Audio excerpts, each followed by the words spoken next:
चलिए आज जो हम चैप्टर पढ़ रहे हैं बेटा वो है cash flow statement as per accounting standard 3। Accounting standard 3 की रिक्वायरमेंट क्या है? Requirement of accounting standard 3। और अकाउंटिंग स्टैंडर्ड 3 क्या बोलता है? Companies which are listed on in a particular recognized stock exchange market, that is listed companies.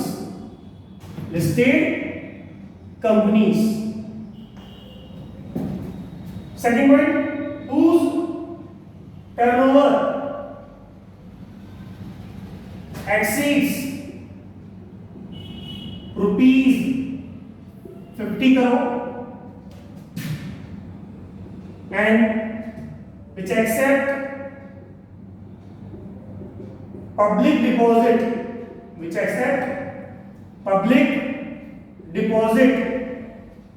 exceeds rupees 10 crore. They are required to prepare cash flow statement with their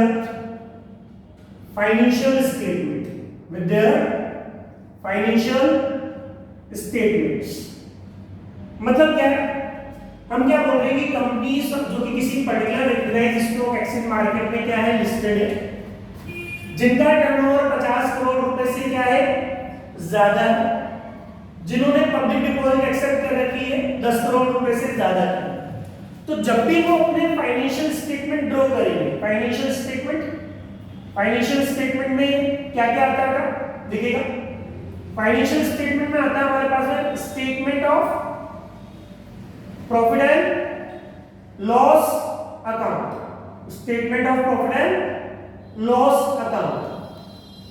financial statement में क्या आता है हमारे पास में? Balance sheet आती है। और financial statement में हम क्या बनाते हैं? Notes to accounts.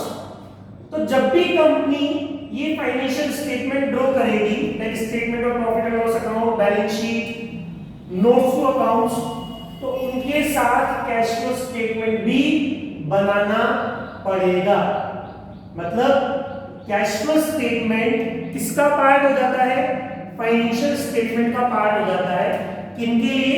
उन कंपनीज के लिए जिनका टर्नओवर 50 करोड़ रुपए से ज्यादा है, जिन्होंने पब्लिक डिपॉजिट एक्सेप्ट कर रखी है 10 करोड़ रुपए से ज्यादा की, और जो कि लिस्टेड कंपनीज है, जो कि किसी particular recognised stock exchange market में क्या है, लिस्टेड। तो मतलब ये लीगल रिक्वायरमेंट हो गई कैश फ्लो स्टेटमेंट बनाने की। मतलब क्या है कि अगर एक सोल प्रोप्राइटरशिप या पार्टनरशिप फर्म है तो उनको कोई कैश फ्लो स्टेटमेंट नहीं बनाना, लेकिन वो चाहे तो वो भी कैश फ्लो स्टेटमेंट प्रिपेयर कर सकते हैं, राइट। अब बात आती है कि कैश फ्लो स्टेटमेंट बनाने के मेथड्स क्या हैं।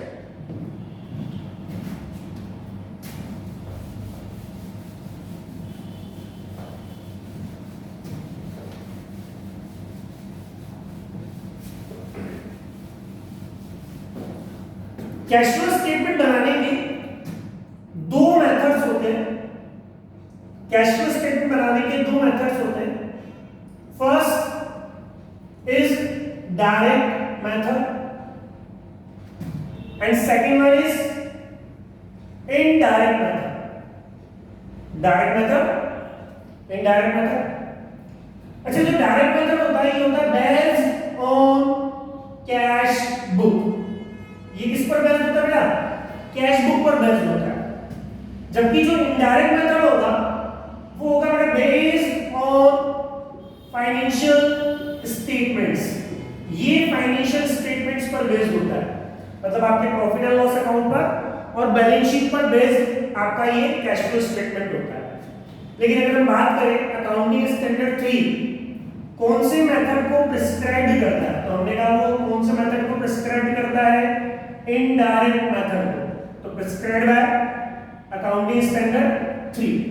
लेकिन डायरेक्ट मेथड को भी समझना उतना ही जरूरी हो जाता है जितना कि इनडायरेक्ट मेथड को, क्योंकि लाइक हम बात करेंगे इनडायरेक्ट मेथड के लिए जो बेस होगा वो डायरेक्ट मेथड ही होगा। मतलब डायरेक्ट मेथड को समझे बिना आप इनडायरेक्ट मेथड को नहीं समझ सकते हैं, राइट। तो फिर एक फॉर्मेटिंग हो जाता है कि आपने फॉर्मेट रख लिया, आप उसमें काम कर रहे हैं, प्लस माइनस कर रहे हैं।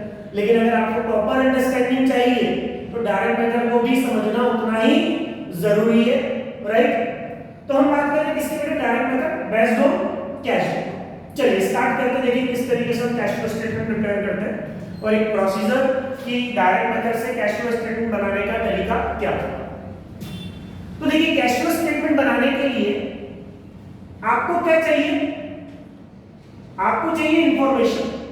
क्या चाहिए, इंफॉर्मेशन। अच्छा इंफॉर्मेशन किसकी बेटा, information about inflows and outflows of cash. मतलब कैश का इनफ्लो क्या है और कैश का आउटफ्लो क्या है, हमें उसकी इंफॉर्मेशन चाहिए। ये हमारी क्या है, रिक्वायरमेंट। ऑब्वियसली जब कैश फ्लो स्टेटमेंट हम बना रहे हैं तो हमें यही तो देखना पड़ेगा कि इनफ्लो क्या है और कैश का आउटफ्लो क्या है।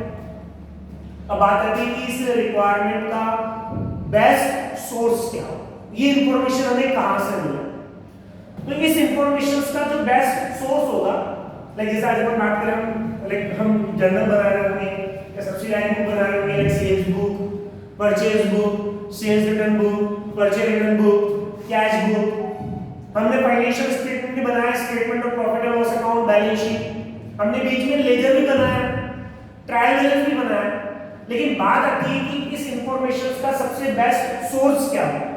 तो इसका सबसे बेस्ट सोर्स क्या होता है बेटा, इसका सबसे बेस्ट सोर्स क्या होगा बेटा, कैश बुक। कैश बुक आपको बताएगी कि पैसा कितना आया है और पैसा कितना गया है, कैश का इनफ्लो क्या है और आउटफ्लो क्या है। लेकिन एक प्रॉब्लम है, प्रॉब्लम ये है कि आप कैश बुक को उठाकर फाइनेंशियल स्टेटमेंट के साथ में नहीं रख सकते। लाइक जैसे आज हम बात करें, मैंने भी आपको थोड़ी देर पहले बताया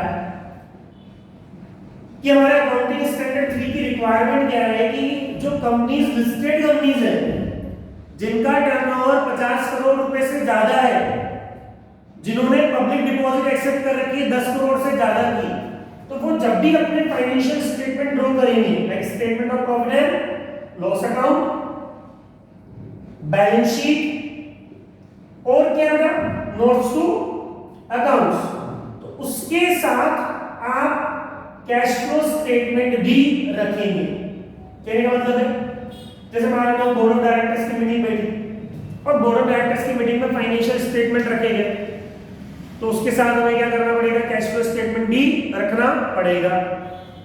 आज शेयर होल्डर्स की मीटिंग बैठी, शेयर होल्डर्स की मीटिंग में हमने फाइनेंशियल स्टेटमेंट रखे, तो उसके साथ हमें क्या करना पड़ेगा, फाइनेंशियल स्टेटमेंट भी, सॉरी कैश फ्लो स्टेटमेंट भी रखना पड़ेगा। आज इन्वेस्टर्स की मीटिंग है तो उनमें हमें फाइनेंशियल स्टेटमेंट्स के साथ साथ कैश फ्लो स्टेटमेंट भी रखना पड़ेगा। मतलब cash flow statement financial statement का पार्ट हो जाता है इन कंपनीज के लिए। अब देखिए हमारी ये इंपॉर्टेंट क्या प्रेजेंटेशन में statement of profit and loss account, balance sheet और नोट्स टू अकाउंट्स।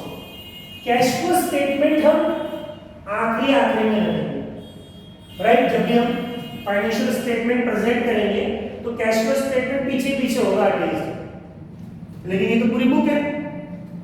और जो फाइनेंशियल स्टेटमेंट की बात करें ये बेटा क्या होंगे, 2 और 3 पेजेस में होंगे, राइट। तो उसके साथ अगर हम कैश फ्लो स्टेटमेंट रख रहे हैं, सॉरी कैश बुक रख रहे हैं, तो पेजेस के साथ बुक को अटैच कर रहे हैं तो थोड़ा सा और फील होगा, आसान नहीं है। मतलब आपको कोई बोले कि ये पेजेस इसके साथ आपको बुक अटैच करनी है तो अच्छा नहीं लगेगा। हाँ, बुक के साथ अगर पेजेस रखने हैं तो वो बात समझ में आती है। कहने का मतलब ये कि हमारे लिए इंपॉर्टेंट प्रेजेंटेशन के पॉइंट ऑफ व्यू से पहले हम इसको प्रेजेंट करेंगे स्टेटमेंट सीखा, हमारे लिए इंपॉर्टेंट कैश फ्लो स्टेटमेंट है। लेकिन जब आप फाइनेंशियल स्टेटमेंट किसी के सामने प्रेजेंट करेंगे तो पहले इसको रखेंगे, करेक्ट, और बाद में कैश फ्लो स्टेटमेंट रखेंगे। तो हमने कहा यहाँ पे हम कैश बुक को नहीं रख सकते, तो क्या करें? तो हमने क्या करा, इस कैश बुक की समरी तैयार करी, prepare summary of cash book. अच्छा, समरी ऑफ कैश बुक का मतलब क्या होता है? Merge the same type of transactions. आप सेम टाइप ऑफ ट्रांजेक्शंस को क्या कर दीजिए, मर्ज कर दीजिए। जैसे मान लो फॉर एग्जांपल आपके 50 कस्टमर्स हैं और 50 कस्टमर्स ने लाइक आपको ड्यूरिंग द ईयर 50 टाइम पैसा दिया, that means cash collection from debtor. तो हम ये बोलेंगे कि ये ड्यूरिंग द ईयर 2500 ट्रांजैक्शंस हो गई, तो आपने उसको एक बार ही दिखा दिया, cash collection from debtor, cash collection from debtor, right. मान लो आपकी दिन भर की 50 कैश सेल्स होती है और अगर हम 300 बिजनेस वर्किंग डेज भी माने तो साल के अंदर 15,000 कैश सेल्स की ट्रांजैक्शंस आपकी कैश बुक में रिकॉर्ड की गई होंगी। तो हमने क्या करा, उनको एक साथ ही कैश सेल्स लिख दिया। ऐसे ही नंबर ऑफ टाइम्स आपने कैश परचेजेस की होंगी, लेकिन हमने उसको एक बार कैश परचेज लिख दिया।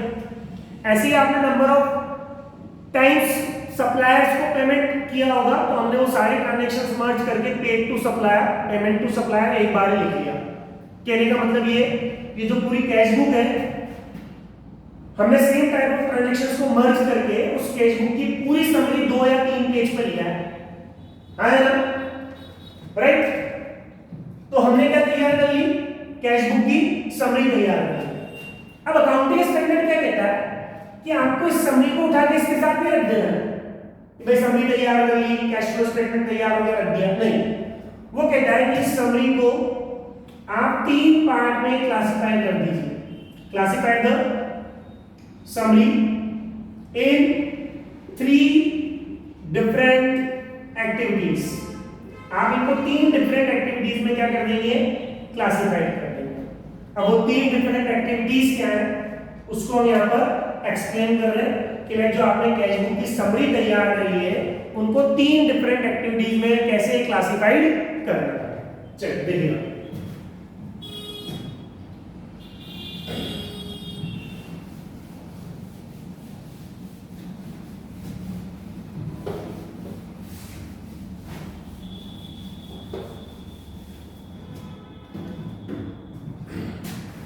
चलिए कैश बुक की जो समरी होगी वो क्या कहलाएगी बेटा, कैश फ्लोज।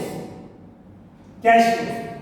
अब कैश फ्लोज की अगर हम बात करें तो ये इनफ्लो भी हो सकता है और आउटफ्लो भी हो सकता है। तो हमने इन समरी को 3 पार्ट में डिवाइड कर दिया। देखिएगा कैसे, कैश फ्लो फ्रॉम या cash flows from operating activities, मतलब आपके ऑपरेटिंग एक्टिविटीज के कैश फ्लोज क्या है, इसको हम ए से मेंशन करेंगे। B part, cash flows from investing activities क्या है, cash flows from investing activities क्या है आपका। और सी पार्ट की अगर हम बात करें तो ये है cash flows from financing activities क्या है आपका, cash flows from financing activities क्या है, राइट। दैट मींस आपने कैश बुक की समरी को 3 पार्ट में डिवाइड कर दिया है। लेकिन प्रॉब्लम क्या है कि ये जो 3 एक्टिविटीज है ये बिजनेस टू बिजनेस क्या करती है, डिपेंड करती है, बिजनेस की नेचर पे डिपेंड करेगी। कलेक्टिंग बिजनेस के लिए कौन सी एक्टिविटीज ऑपरेटिंग एक्टिविटीज होगी और किन बिजनेस के लिए कौन सी एक्टिविटीज नॉन ऑपरेटिंग एक्टिविटीज होगी। मतलब मैं इन दोनों एक्टिविटीज को नॉन ऑपरेटिंग एक्टिविटीज भी बोल सकता हूं, राइट। भाई ये एक्टिविटीज क्या ऑपरेटिंग है, तो ये जो दूसरी बची हुई एक्टिविटीज क्या कहलाएंगी, नॉन ऑपरेटिंग एक्टिविटीज कहलाएंगी। क्या कहलाएंगी, नॉन ऑपरेटिंग एक्टिविटीज कहलाएंगी, राइट। तो मैं आपको बता दूं हमारे 12th क्लास में जो थ्योरेटिकल एस्पेक्ट है ऑपरेटिंग एक्टिविटीज को और इन्वेस्टिंग और फाइनेंसिंग एक्टिविटीज को बाइफरकेट करने का वो दो इंटरप्राइजेस के लिए दिया गया है, फाइनेंशियल इंटरप्राइजेस के लिए और नॉन फाइनेंशियल इंटरप्राइजेस के लिए। देखो नॉन फाइनेंशियल इंटरप्राइजेस का मतलब क्या हो गया, नॉन फाइनेंशियल इंटरप्राइजेस का मतलब क्या हो गया, नॉन फाइनेंशियल कंपनीज का, नॉन फाइनेंशियल इंटरप्राइजेस का मतलब हो गया ट्रेडिंग एंड मैन्युफैक्चरिंग कंसर्न्स, जिनका काम क्या है, माल खरीदना और बेचना। जबकि फाइनेंशियल इंटरप्राइजेस का मतलब क्या हो गया, फाइनेंशियल इंटरप्राइजेस का मतलब क्या हो गया, इसमें हम तीन सेक्टर को इंक्लूड करते हैं फाइनेंशियल इंटरप्राइजेस में। एक बैंकिंग सेक्टर, एक इंश्योरेंस सेक्टर और दूसरा इन्वेस्टमेंट सेक्टर, इन्वेस्टिंग इंटरप्राइजेस जो होती हैं। तो बैंकिंग, इंश्योरेंस और इन्वेस्टिंग कंसर्न्स। तो ये हो गए हमारे नॉन फाइनेंशियल इंटरप्राइजेस और ये फाइनेंशियल इंटरप्राइजेस। अब थ्योरेटिकल एस्पेक्ट तो दोनों के लिए समझाया गया कि इनके लिए क्या ऑपरेटिंग है, क्या इन्वेस्टिंग है, क्या फाइनेंसिंग है, इनके लिए क्या ऑपरेटिंग है, क्या इन्वेस्टिंग है, क्या फाइनेंसिंग है। लेकिन प्रैक्टिकल एस्पेक्ट, जो प्रैक्टिकल क्वेश्चंस है, वो केवल ट्रेडिंग एंड मैन्युफैक्चरिंग कंसर्न्स के लिए ही हमें पढ़ाए जाते हैं, राइट। मतलब क्या है, जैसे हम बात करें ऑपरेटिंग एक्टिविटीज, आपके लिए ऑपरेटिंग एक्टिविटीज क्या है। तो ऑपरेटिंग एक्टिविटीज क्या होती है, जो आपका मेन बिजनेस का ऑब्जेक्ट होता है, उस ऑब्जेक्ट को फुलफिल करने के लिए जो आप डे टू डे की एक्टिविटीज करते हैं, वो क्या कहलाएंगी, आपकी ऑपरेटिंग एक्टिविटीज कहलाएंगी। जैसे अगर हम ट्रेडिंग एंड मैन्युफैक्चरिंग कंसर्न की बात करें, तो ट्रेडिंग एंड मैन्युफैक्चरिंग कंसर्न का काम क्या होता है, माल खरीद कर बेचना, और मैन्युफैक्चरिंग कंसर्न का काम क्या होता है, माल बनाकर बेचना, प्रोडक्शन एंड देन सेल। ये इनके लिए क्या कहलाएगी, ऑपरेटिंग एक्टिविटी कहलाएगी। और इसको करने के लिए लाइक आप जो डे टू डे की आपकी एक्टिविटीज कर रहे हैं, इन मेन एक्टिविटीज को करने के लिए वो आपकी ऑपरेटिंग एक्टिविटीज में आ जाता है। मतलब मैं अगर बात करूं, हमारा मेमोरेंडम होता है, मेमोरेंडम ऑफ एसोसिएशन, उसमें एक क्लोज होता है ऑब्जेक्ट क्लोज। तो उस ऑब्जेक्ट को फुलफिल करने के लिए जो आप डे टू डे की एक्टिविटीज करते हैं, वो क्या कहलाती है, आपकी ऑपरेटिंग एक्टिविटीज कहलाती है। जैसे अगर हम बात करें ट्रेडिंग एंड मैन्युफैक्चरिंग कंसर्न की, ट्रेडिंग एंड मैन्युफैक्चरिंग कंसर्न्स के लिए, जिनके लिए बोला गया नॉन फाइनेंशियल इंटरप्राइजेस, तो इनके लिए माल बेचना क्या कहलाएगा, ऑपरेटिंग एक्टिविटीज कहलाएगा। लेकिन उसमें भी मुझे क्या ढूंढना है, कैश फ्लो। तो cash sales is cash flow from operating activities का पार्ट हो जाएगा। और मैं यहां पर तो दिखाऊंगा बेटा वैल्यूज, अगर मैं ब्रैकेट में दिखा रहा हूं तो इसका मतलब वो क्या है, आउटफ्लो है। और अगर मैं आउट ऑफ ब्रैकेट दिखा रहा हूं, बिना ब्रैकेट के दिखा रहा हूं, तो वो क्या कहलाएंगी, इनफ्लोस कहलाएंगी। क्या कहलाएंगी, तो कैश सेल्स क्या कहलाएंगे, cash flow from operating activities, और ये क्या कहलाएगा, ऑपरेटिंग एक्टिविटीज का इनफ्लो कहलाएगा। क्या कहलाएगा। अब जैसे आपने उधार में माल बेचा, अब उधार में माल बेचा, वो ऑपरेटिंग एक्टिविटीज है, क्या है वो, बट वो cash flow from operating activity नहीं है। ना ही क्रेडिट सेल्स की कोई एंट्री आपको कैश बुक में मिलेगी, राइट।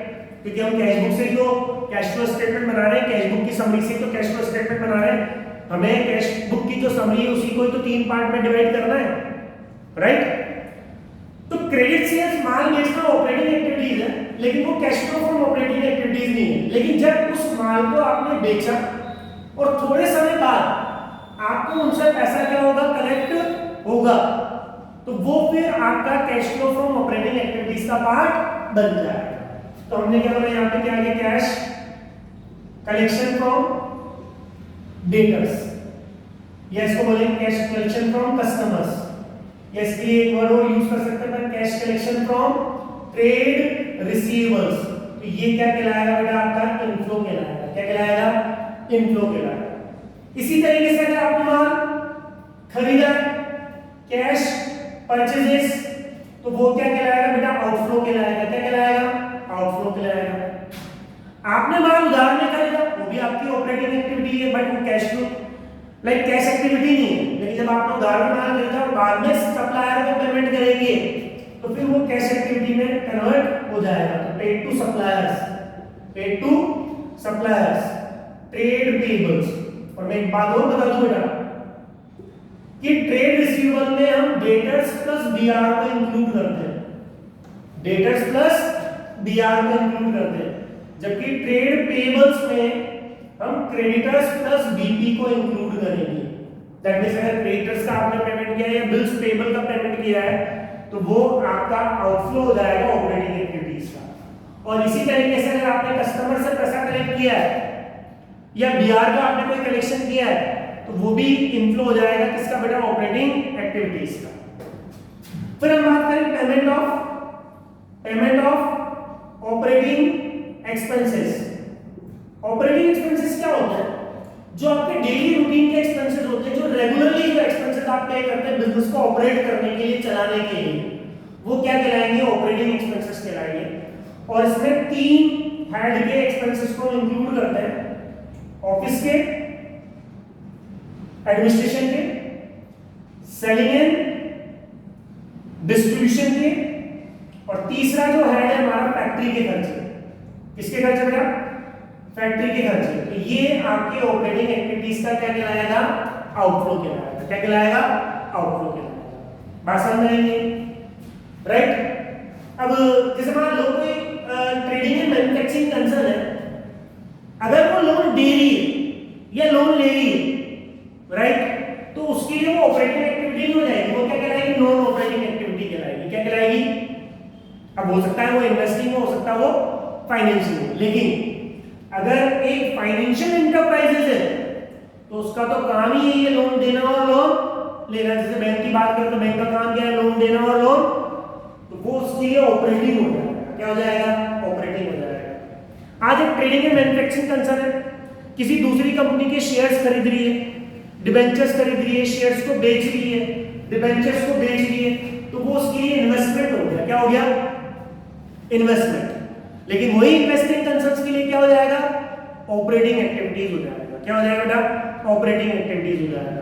तो ये थोड़ा बहुत थ्योरेटिकल एस्पेक्ट्स हमारे सिलेबस में दे रखा है कि फाइनेंशियल इंटरप्राइजेस के लिए क्या ऑपरेटिंग है, क्या नॉन ऑपरेटिंग है, जबकि नॉन फाइनेंशियल इंटरप्राइजेस के लिए क्या ऑपरेटिंग है और क्या नॉन ऑपरेटिंग है। और ये जो क्लासिफिकेशन मैं कर रहा हूं ये किसके लिए कर रहा हूं बेटा, मैं नॉन फाइनेंशियल इंटरप्राइजेस के लिए कर रहा हूं, ठीक है, जिनका काम क्या है, माल खरीदकर बेचना या बनाकर बेचना या सर्विसेज देना। अब चलो आगे देखिए।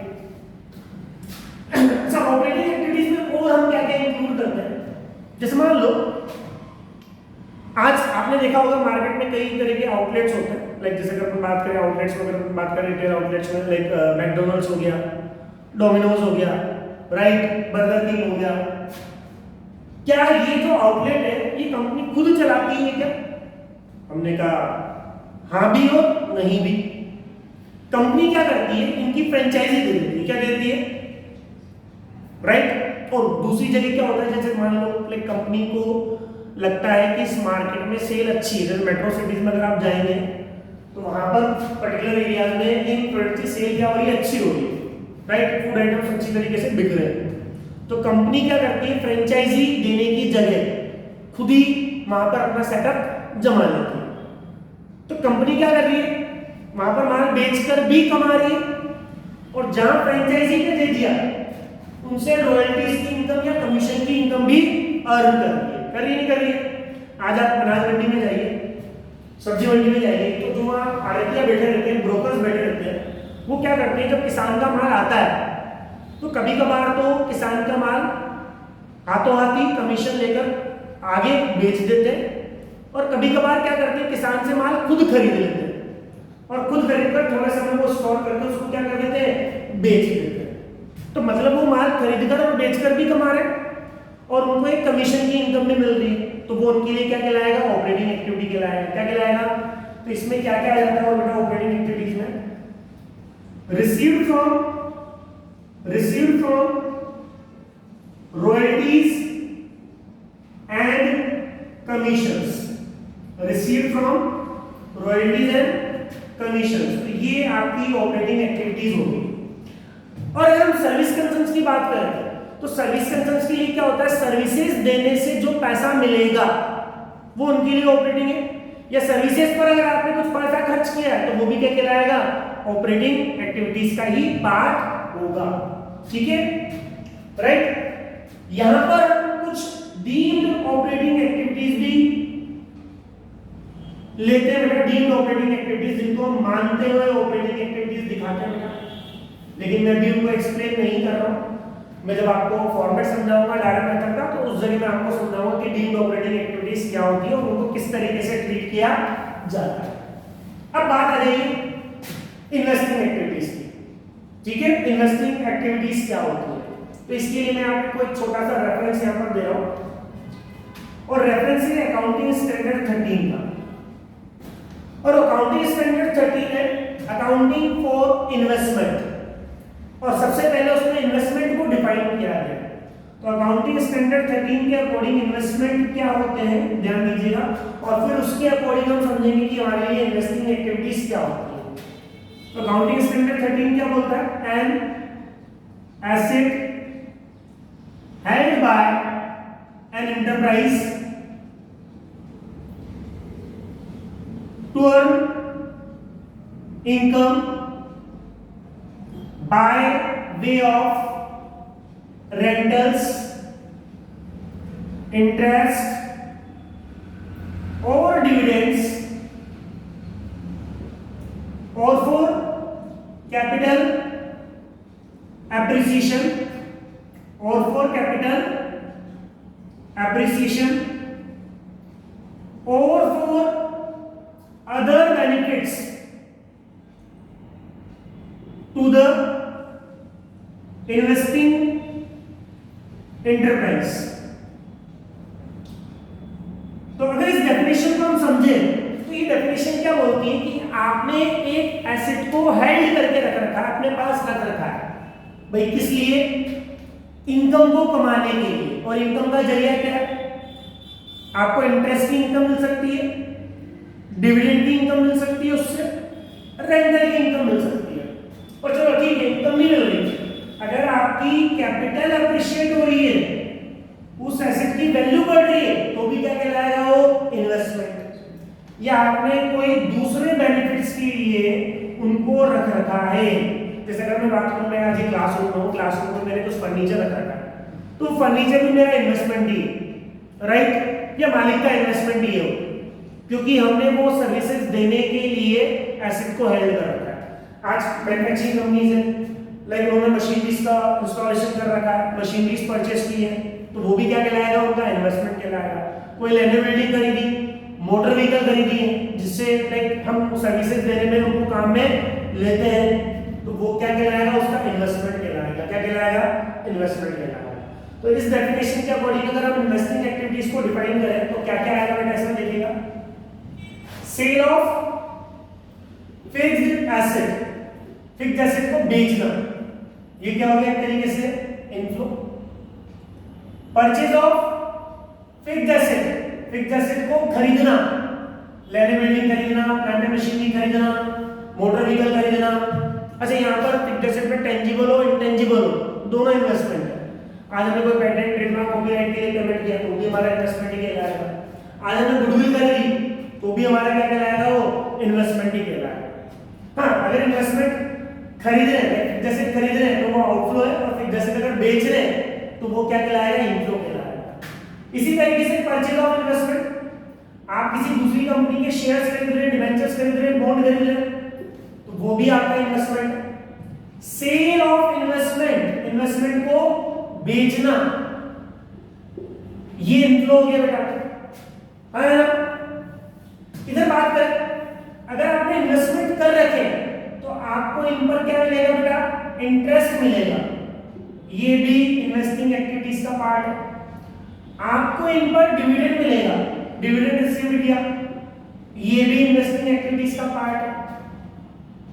आज आपने किसी को लोन दिया है, लोन गिवन टू, इसको बोलते हैं एडवांस। क्या बोलते हैं, क्योंकि लोन देने का ऑब्जेक्ट क्या है, उस पर आपको क्या मिलेगा, ब्याज, इंटरेस्ट मिलेगा, तो वो भी आपके लिए इन्वेस्टमेंट ही है। क्या है, जब लोन दिया है तो इसका पैसा वापस रिकवर होगा, तो repayment repayment received from loan given to, right, ये आपका आउटफ्लो हो गया, ये हमारा क्या हो गया, इनफ्लो हो गया। क्या हो गया बेटा, ये इनफ्लो हो गया। तो ये सारी की सारी आपकी क्या कहलाएगी बेटा, इन्वेस्टिंग एक्टिविटीज कहलाएगी। अब आ जाइए फाइनेंसिंग एक्टिविटीज पर। तो फाइनेंसिंग एक्टिविटीज क्या होती है, वो एक्टिविटी जो कि आपके फाइनेंस के सोर्स को प्रोवाइड करा रही है। जैसे सबसे मेन सोर्स होता है कंपनी के लिए फाइनेंस का, शेयर इशू करना, इशू ऑफ शेयर कैपिटल। अब आप चाहे इक्विटी शेयर इशू करो, आप चाहे प्रेफरेंस शेयर इशू करो, राइट, वो इशू ही कहलाएगा, राइट। अब जब आपने शेयर इशू किए तो उनका रीपेमेंट भी करना पड़ेगा। तो प्रेफरेंस शेयर्स का जो रीपेमेंट होता है वो कहलाता है redemption of preference share capital, redemption of preference share capital, redemption of preference share capital, right. और यहां पर कैश का क्या कहलाएगा, आउटफ्लो कहलाएगा। क्या कहलाएगा, इसको कंपनीज एक्ट की सेक्शन 55 डील करती है, सेक्शन 55 ऑफ कंपनीज एक्ट 2013। इसी तरीके से जब आप इक्विटी शेयर्स का रीपेमेंट करते हैं, उसके रीपेमेंट करने का एक तरीका होता है बायबैक। आप अपने शेयर्स को ओपन मार्केट से खरीद कर कैंसिल कर देते हैं, तो उसको क्या बोलेंगे बेटा अपन, buyback of equity share capital. ये क्या कहलाएगा बेटा, outflow. Issue of debentures, issue of debentures, debentures को इशू करना, इनफ्लो। डिबेंचर्स का रीपेमेंट करना, रिडम्पशन ऑफ डिबेंचर्स, डिबेंचर्स का रीपेमेंट करना, ये क्या कहलाएगा बेटा, आउटफ्लो। इसी तरीके से लोन लेना, लोन रेज, ये क्या कहलाएगा, inflow. Repayment of loan, loan का रीपेमेंट करना, ये कहलाएगा आउटफ्लो। ये सब फाइनेंसिंग एक्टिविटीज का एक पार्ट है। मैं आपको एक बात और बता दूं, ये जो डिबेंचर्स है, लोन है, ये लॉन्ग टर्म बोरिंग्स है, लॉन्ग टर्म डेट है, लंबे समय के लिए हमने लिए। अगर हमने कोई शॉर्ट टर्म बोरिंग्स भी लिए तो वो भी फाइनेंसिंग एक्टिविटीज का ही पार्ट हो जाएगा। जैसे फॉर एग्जांपल बैंक ओवरड्राफ्ट हमने लिया है। अब बैंक ओवरड्राफ्ट के साथ सिस्टम क्या है, ये पूरे साल भर में कई बार बढ़ेगा और घटेगा। तो हम क्या करते हैं, इसके ईयर के बिगिनिंग का बैलेंस देखते हैं और ईयर के एंड का बैलेंस देखते हैं, और जो उसमें चेंजेस आया नेट, वो हमारे लिए फाइनेंस कहलाएगा, increase in bank overdraft from the beginning of the year to the end of the year. तो यहाँ पर हम क्या लिख रहे हैं, बैंक ओवरड्राफ्ट अगर इंक्रीज हुआ है, क्या हुआ है, तो वो हमारे लिए इनफ्लो है। और अगर बैंक ओवरड्राफ्ट डिक्रीज हुआ है तो वो हमारे लिए क्या कहलाएगा, नेट आउटफ्लो कहलाएगा, नेट पेमेंट कहलाएगा ओवरड्राफ्ट, राइट। और जब इतने सारे फाइनेंस की सोर्स आप मेंटेन करेंगे तो इस पर आप क्या चुकाएंगे बेटा, इंटरेस्ट। क्या चुकाएंगे, इस पर आप क्या चुकाएंगे बेटा, डिविडेंड। क्या पे करेंगे, डिविडेंड। ये हमारी क्या कहलाएंगी बेटा, फाइनेंसिंग एक्टिविटीज कहलाएंगी। तो ये हमने जो कैश बुक की समरी थी उसको 3 पार्ट में क्लासिफाइड कर दिया। अब इन समरी को हम एक फॉर्मेट में अरेंज करेंगे और वो फॉर्मेट आपका क्या कहलाएगा, कैश फ्लो स्टेटमेंट कहलाएगा डायरेक्ट मेथड से। तो मैं अगली क्लास में आपको कैश फ्लो स्टेटमेंट का डायरेक्ट मेथड का फॉर्मेट आपको समझाऊंगा और बनाएंगे बेटा। Thank you.